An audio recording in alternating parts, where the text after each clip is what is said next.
Hello everyone, welcome to Toyeen Talks. How you doing? Thank you for watching. Till I'll see you in my next video. Stay safe, stay blessed. I love you. Bye. Lọ sórí page ẹ pé welcome back welcome back ò bá ṣe má ṣe bẹ́ẹ̀ yẹn welcome èmi fúnra mama block wọn báyìí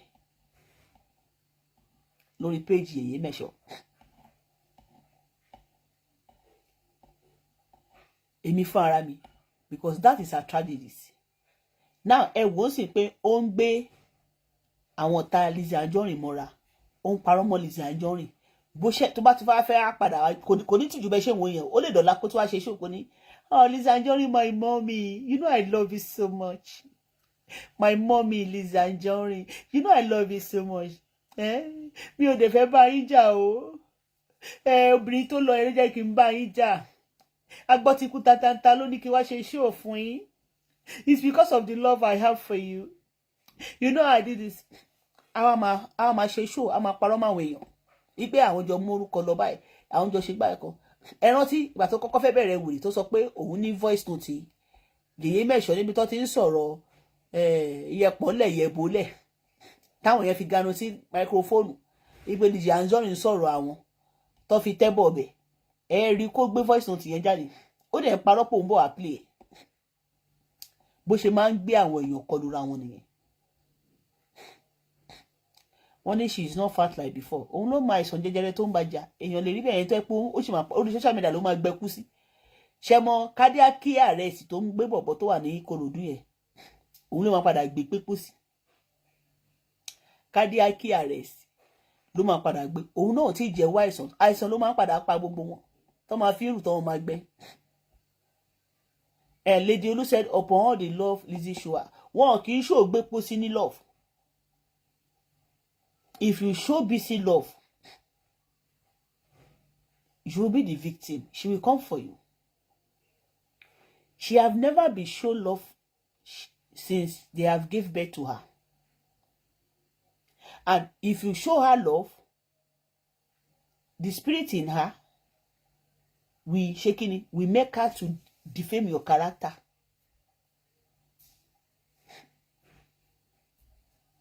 Beposi. If you show Beposi love, ó ṣe padà bọ̀ wá bú àdó tó ṣe padà bó ṣe wà yẹn she still coming back láti bú àdó tó ṣe padà ohun kan tí mò ń sọ yìí ẹ mọ̀ ìbá sì ẹ lọ́kọ́ déètì nílẹ̀ bó ṣe máa ń ṣe nìyẹn òun máa ń yí kiri bí bọ́ọ̀lù ayé ni ẹ mọ̀ bí ayé ṣe ń yí ló ṣe ń báyé yí òun ò dúró òun lẹ ṣe rí pé kò ní stay èèyàn kan kò ní èèyàn kan tó lọ́ọ̀fù èèyàn kan báyìí kò ní ó sẹ́wọ̀n gan ti ya wèrè Beposi máàdé ó mà rà bẹ́ẹ̀ ṣe ń rí yẹn ààrẹ ò yá ìjọba UK gan mọ̀ parí òyà òun ló ṣe gbọmọ lọ́wọ́ ẹ̀ ẹ̀yin lẹ́ bìlífù pé ó nọ́mà UK government wọ́n mọ̀ parí òyà èèyàn dẹ̀ lè rí bẹ́ẹ̀ yẹn kárẹ̀ yá èèyàn tí wọ́n gbọmọ lọ́wọ́ ẹ̀ odindi ọmọ méjì ni wọ́n gbà lọ́wọ́ ẹ̀ kò rí kankan tọ́ kò dẹ̀ lọ́kọ àwọn bàbá ọmọ ẹ̀gbọ́n wọ́n ti jápa ṣé ọ̀rọ̀ mi yé yín wọ́n ti jápa kò rí ìkọ̀kan tọ́ ẹ̀yin tẹ́ bá tún mọ history Beposi tí mo ti gbàgbé torí ra àwọn ọ̀rọ̀ wèrè bẹ́ẹ̀ yẹn mo máa ń gbàgbé ẹ lè pè wọlé kí n gbé yín sókè lórí TikTok àbí kẹ́ pè wọlé lórí WhatsApp mi ẹ jẹ́ ká gbé àtisídẹ́ǹt Beposi jáde ẹ̀yin tẹ́ bá rántí àwọn nǹkan tó ti ṣe ẹ send request tẹ́ bá wà lórí TikTok ẹ dẹ̀ lè pè mí wọlé lórí WhatsApp ẹ jẹ́ káwọn tí ò mọ̀ àtisídẹ́ǹt Beposi ẹ jẹ́ kí wọ́n pè wá wọlé okay ta ló send request mommy ti send request ẹ jẹ́ agbóhùn mommy. Mami. Hello. Ẹ kálẹ́ mommy. Ó ga kálẹ́ ọkọ mi báwo ni nǹkan? Yes ma ikú jọ́ mẹ́ta ma. Ọjọ́ kan fún ẹ. Yes mommy. Ọ̀rọ̀ Bísí wá jẹ́ nǹkan tó ń lo àdá sí. Bẹ́ẹ̀ni títí ọ̀gẹ̀dẹ̀. Bísí ó ti sọ́lẹ̀ ẹ̀kọ́ o òun ló kọ́kọ́ bẹ̀rẹ̀ sí ní gbé àwọn ọmọ ṣépè tó bá sẹ́ pé ta ló kọ́kọ́ gbé ọmọ kékeré ṣépè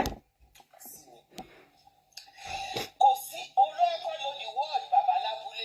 Bẹ́ẹ̀ni. Ẹni tó bọ́ sí Lizzy Anjorin ó mọ̀rúkọ àwọn kọlọ sọ́dọ̀ bàbá lábúlé báwo ló ṣe mọ̀ ó dé Nàìjíríà náà. Bísí ti fẹsẹ̀ ìjẹ́ Nàìjíríà tó ti wọ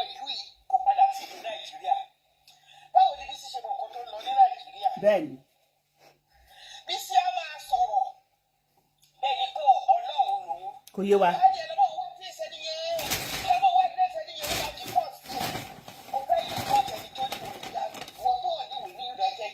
Bẹ́ẹ̀ni.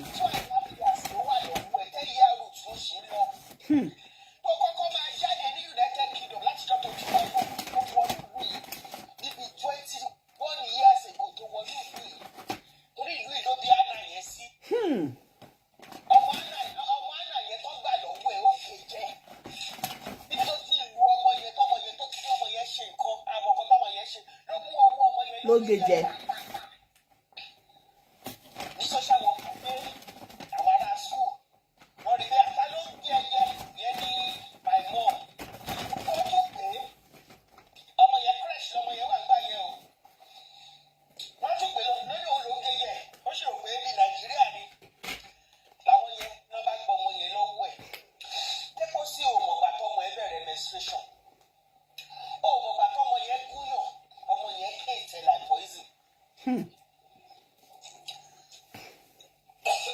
Ẹ pẹ̀lẹ́ mọ́mì, ẹ pẹ̀lẹ́.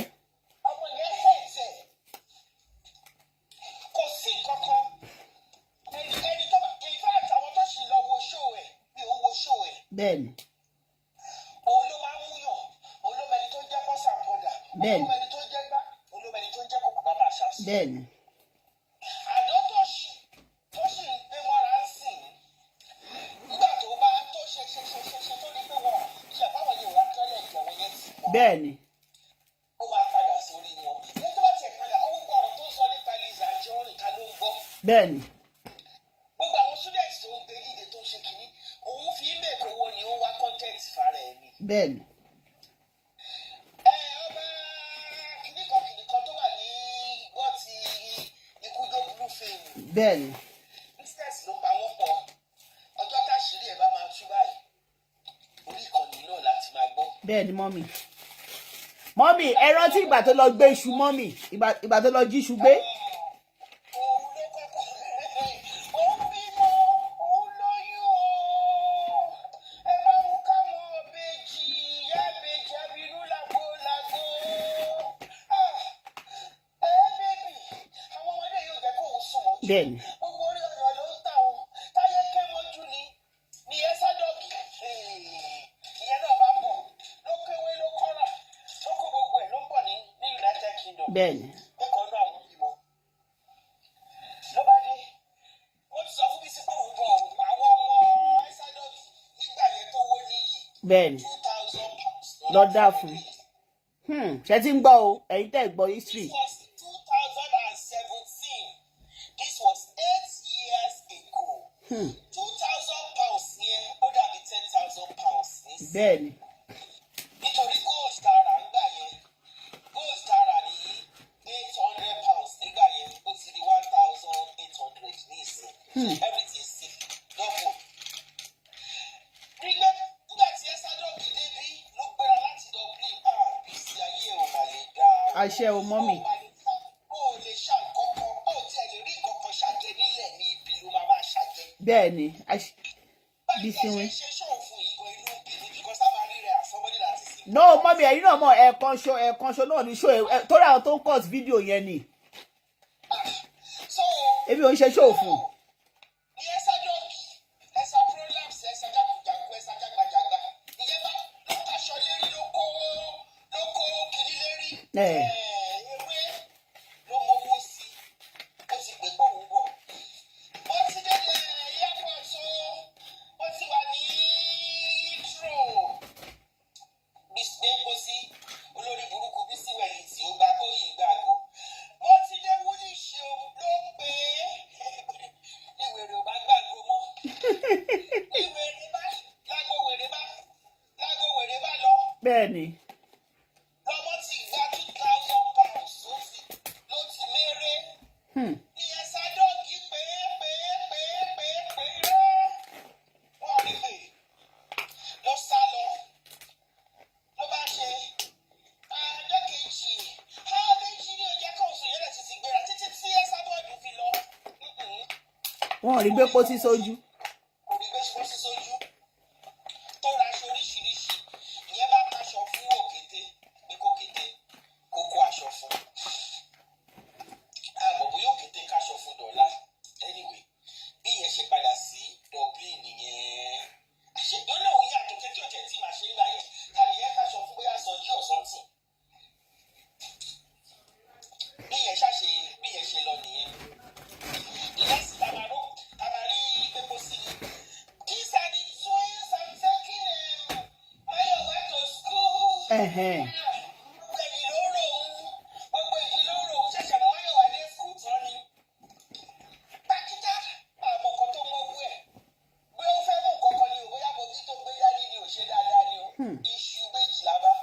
Iṣu. Ṣé gbọ́ sí pé mi ò parọ́ mọ́mì náà kọ́ fáwọn ẹ̀pọ̀ lọ jíṣu gbé à ń gbọ́ yín mọ́mì.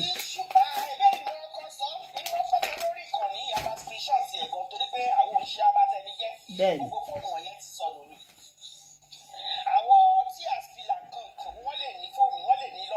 Bẹ́ẹ̀ni.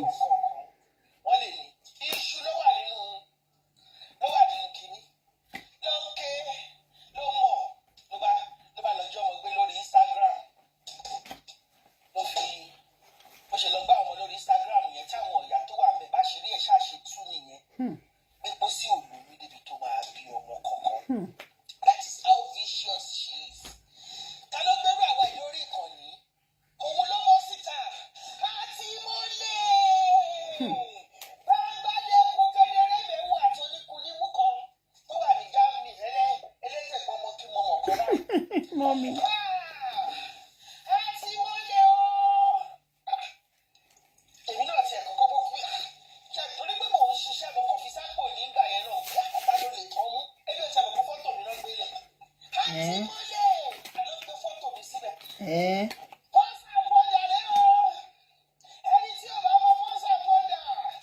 Mo rántí ìgbà yẹn.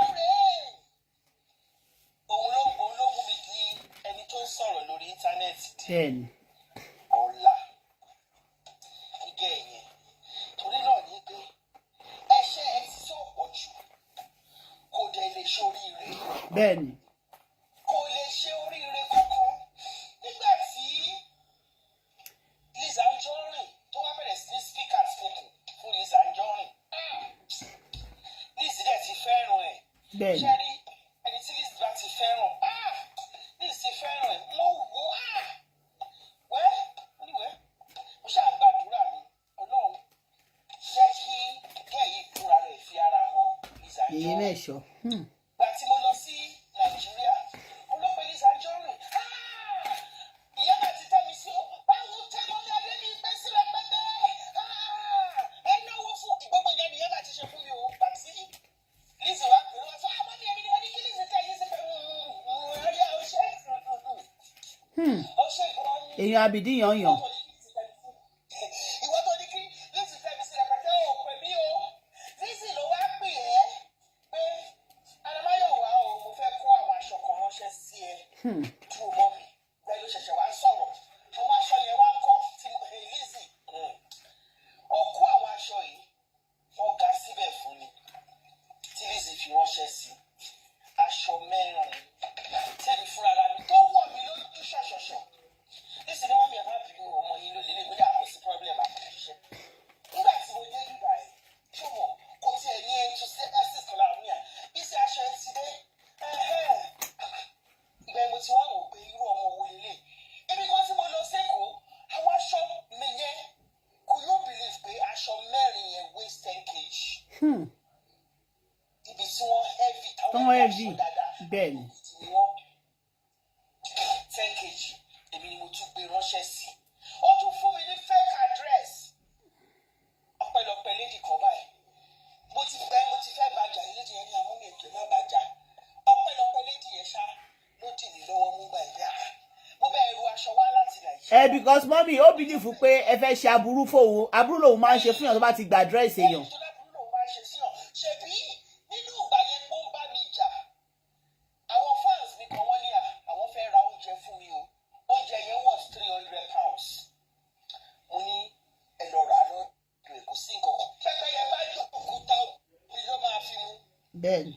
nígbà tó rà tán tó wá ní kó send address tó wá ní bí address mi ni ó wá fi magi kan lé lórí mo wá pè padà ó ní bí òun ṣe bu yín kì í ṣe ń sìn yín o láyé ọjọ́ mi yẹn ọdún fún sára kí covid tó dé 2019 ò sọ̀rọ̀ ẹ̀. Bẹ́ẹ̀ni.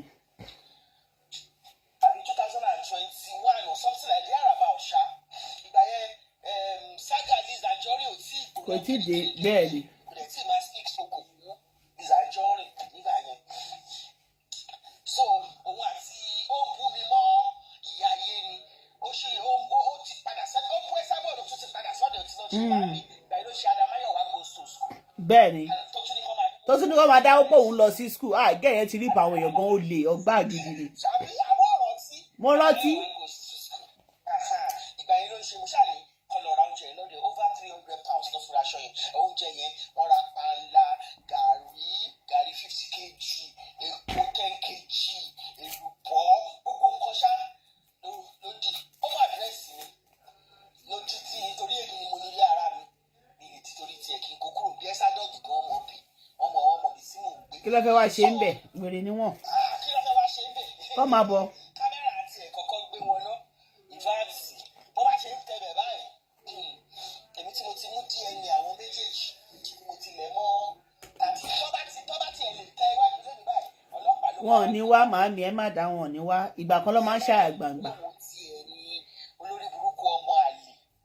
kì í ṣe ẹ ń ṣe ìsìn tí Germany wà àwọn tó máa deport ẹ̀yẹ má bọ̀ Germany orí yín ti burú à ń gbọ́ yín màámi. bí ó ṣe máa ṣe nìyẹn ṣùgbọ́n tí mo wá gbé aṣọ yẹn débí kò tiẹ̀ ṣó ìtara ajé pé àwọn aṣọ ńlá látọ̀ kó ránṣẹ́ sí mi mo bá tún bẹ́ẹ̀ ló bá tún fún mi ní wrong address ní bá fi owó ara mi náà ní o over £23 ni mo fi gbé aṣọ yẹn dé London wọ́n wá tún sọ fún mi kí wọ́n máa return aṣọ yẹn sọ́dọ̀ mi gẹ́ẹ̀kan ṣá tí mo mọ̀ lédi kan làwa redirect aṣọ yẹn sí ní pípọ́ sí wa lọ́gbà ní ilé obìnrin yẹn níbi tó burú dé kì í ṣe ilé o sọ́rọ̀ ìjẹ́ ilé ò fẹ́ kí n mọ ibẹ̀ torí àwọn iṣẹ́ ibi tó ti plan bó ṣe wà yẹn set by set nǹkan tó máa ṣe fún bìsí kókó àti yẹ ó ti mark it out but torí pé kì í ṣe èèyàn gidi kan nobody reconcile her ẹni tó máa ń fẹ́ gbá náà kiri. bẹ́ẹ̀ni mọ́mí ẹ ti gbàgbé ni pé èèyàn mẹ́ta ló nà tó yẹ́yẹ́ tó mọ́mí ẹ rántí tó yẹ́yẹ́ tó nà. ẹni tó bá ní gbé pósí tí ò sá bí ọlọ́ṣà kò ní lẹ́rù. bẹ́ẹ̀ni. ó lọ sí Stratford ó fẹ́ lọ jà ó fọmọ ẹ̀ ṣe bẹ́ẹ̀ ó fọmọ ẹ̀ ṣe shield. bẹ́ẹ̀ni. ó fọmọ ẹ̀ síwájú ó fẹ́ gbá etí ẹ̀ bẹ́ẹ̀. ọmọ ló tì síbẹ̀. ó fẹ́ kó lẹ́sẹ̀ bẹ́ẹ̀ ó fọmọ ẹ̀ gá ìgbà rẹ̀. kó tó di pé wọ́n mú ọmọ yẹn sẹ́gbẹ̀ẹ́ kan kó gbà tí fún wèrè ẹ̀ ìwé ìmọ̀ tó jẹ́ ni. so ẹni tí ò ní regard fún ọmọ ara ẹ̀ kò lè ní regard fún ọmọ ọlọ́mọ. bẹ́ẹ̀ni. ẹni tí ò love ara ẹ̀ ó lọ sí Stratford ó mú ọmọ ẹ̀ dáadé gbà yẹn her daughter was 6 years old. Stratford thing was 2019 or is it 2018 or something like that. ọmọ bíbí inú ẹ̀ ò fi ń shield ara ẹ̀ ó prefer kọ́ pa ọmọ yẹn jọ yẹn bẹ́ẹ̀ ni mọ́mì. mélòó la fẹ́ sọ nínú ẹgbẹ́ ajípèlè bísí. gbé pósí ya wèrè gan. mélòó la fẹ́ sọ bí ó kọ́kọ́ máa jáde kúrò ní United Kingdom yìí tó máa lọ sí Turkey eyín ẹ̀yẹ ta ló fẹ́ rí eyín bísí tẹ́lẹ̀. eyín ìgòrò. eyín ìgòrò ilé mẹ́sàn-án ló máa ṣe kí ó lọ sí tírípù Turkey yẹn eyín ẹ̀ lásán tó fọ̀ was £2,000. òun àtọmọ ẹ̀ 5-star hotel yèyé mẹ́sàn-án. wàhálà ẹ̀ wọ́n try o. mathematics tírípù Turkey yẹn lásán òun àtọmọ ẹ̀ pẹ̀lú flight àti hotel fún dé sí ẹ gbà mí. 2,500. ó fọ eyín ẹ̀ lásán. mọ́mì sẹ́yìn ṣe pé ó fòògùn gbowó lọ́wọ́ yèyé mẹ́sàn-án gan bíkọ́ bá lọ ṣe ń ná adúrú owó bẹ́ẹ̀ yẹn fún un.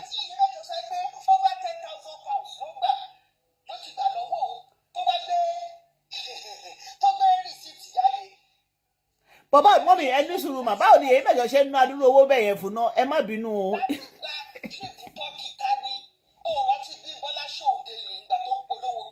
mo rántí màmá mọ́mì òun náà ló wá ba ayé wúmà yẹn jẹ́.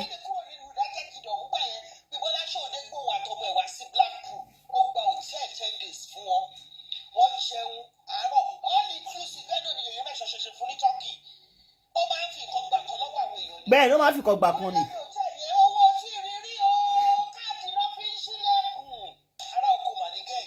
kò travel rí.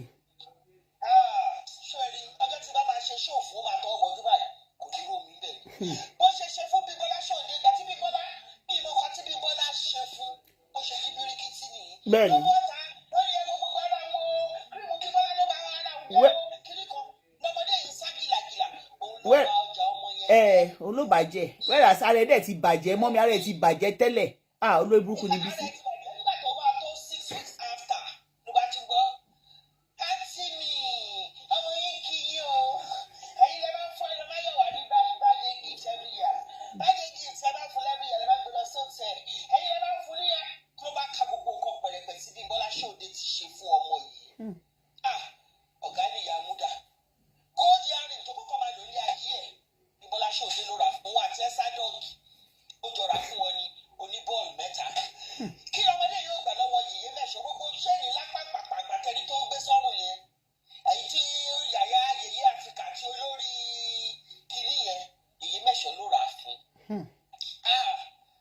Ìyẹn mẹ́sàn-án gan ó wà lára àwọn tó boost business bẹ́ẹ̀ la fẹ́ sọ. Ẹlòmíì láyé kó sọ̀rọ̀. Ẹ ṣé mọ́mì mo tún rántí kan ni èèyàn mẹ́ta ló ti ná gbé pósí lórí social media yìí ẹni tó wọ́kọ̀ ná ni arábìnrin tó ń pè ní tòyẹ́yẹ́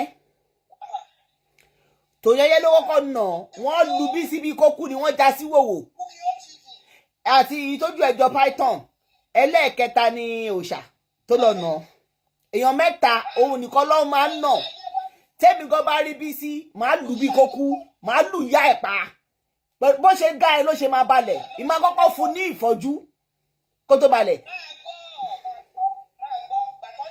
Èmi ni mo bá lọ kóòtù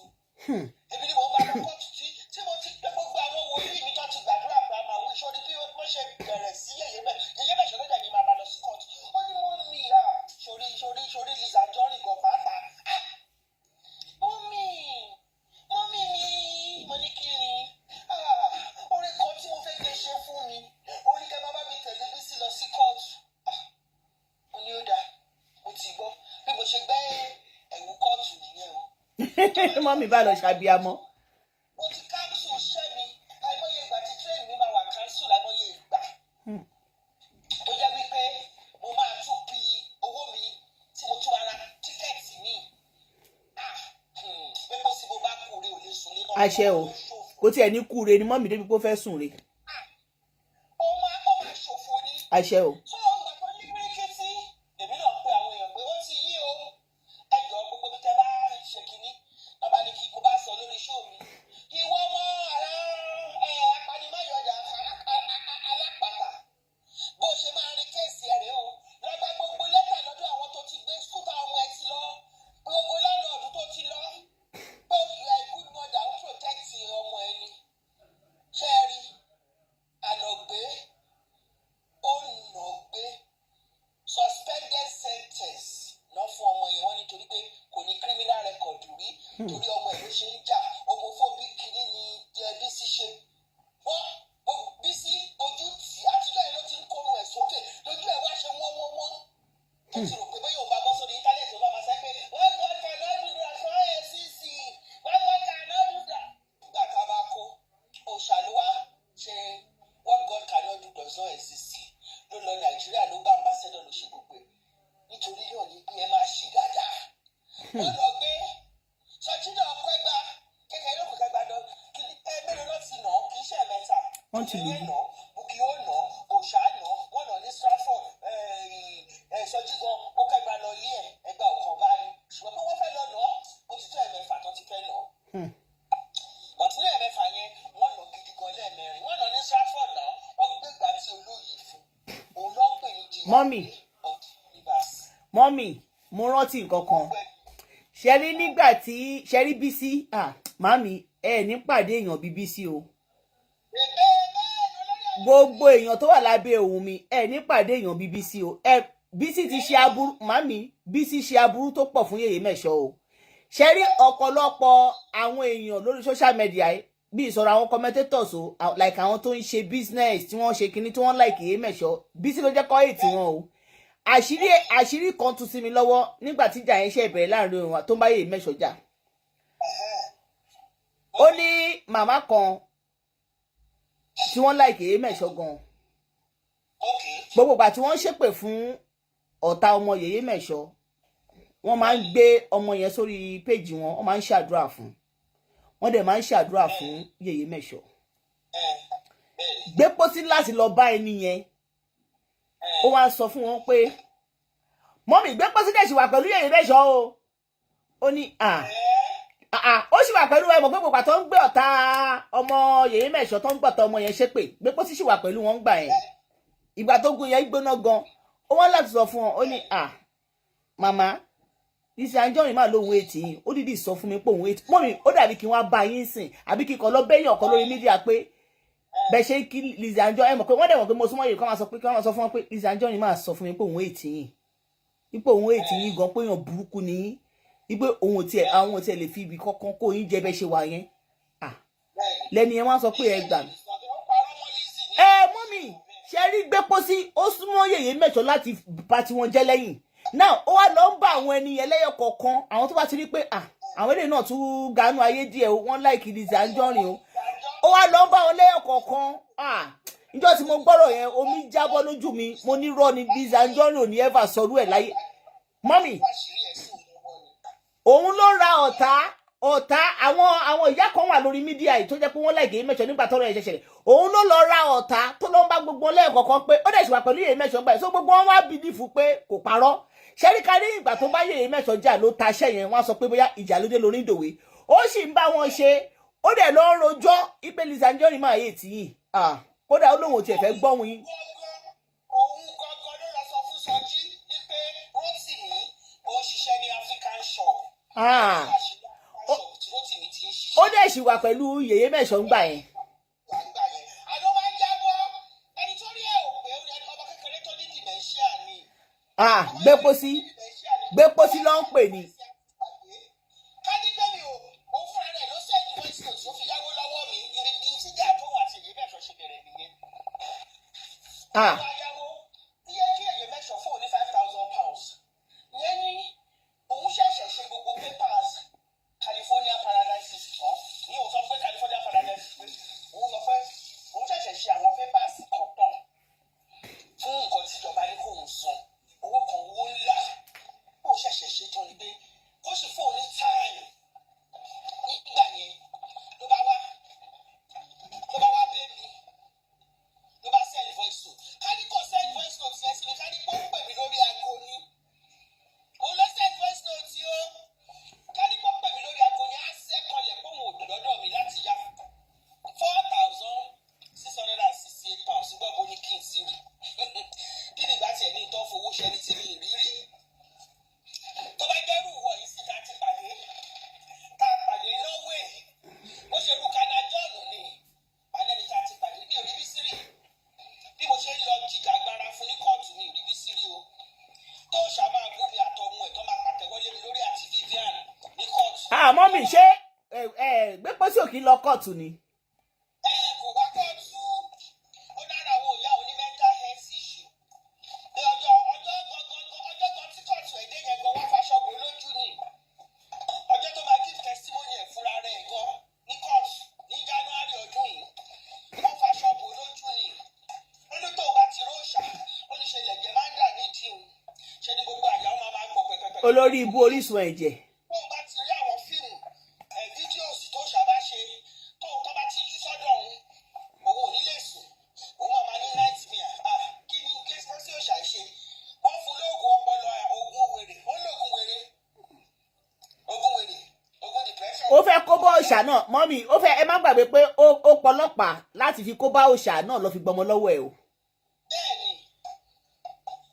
so bí gbogbo nǹkan ṣe nìyẹn èèyàn kọ́ ni celebrity go public gọ̀wọ́ ni bá tiẹ̀ ń sọ̀rọ̀ ẹ̀yìn gan inú àmà dùn nítorí pé ó ti wá attention yìí ti pẹ́. níbo ẹ̀ẹ̀kan tí máa fún náà rèé attention ẹ̀ẹ̀kan ni èmi kẹ̀ òun lóun máa gbà wá kiri now mami ṣẹ́rí gbé pósí ló ń pè ní amọ́niṣe ni àfàìmọ́niṣe ni àṣeni tó bá ní dárò ṣẹ́rí gbogbo ìgbà tí Bísí ọlọ́run Yèyé Mẹ́sàn ò mọ ìgbàdúrà àwọn gbà ló jẹ́ kí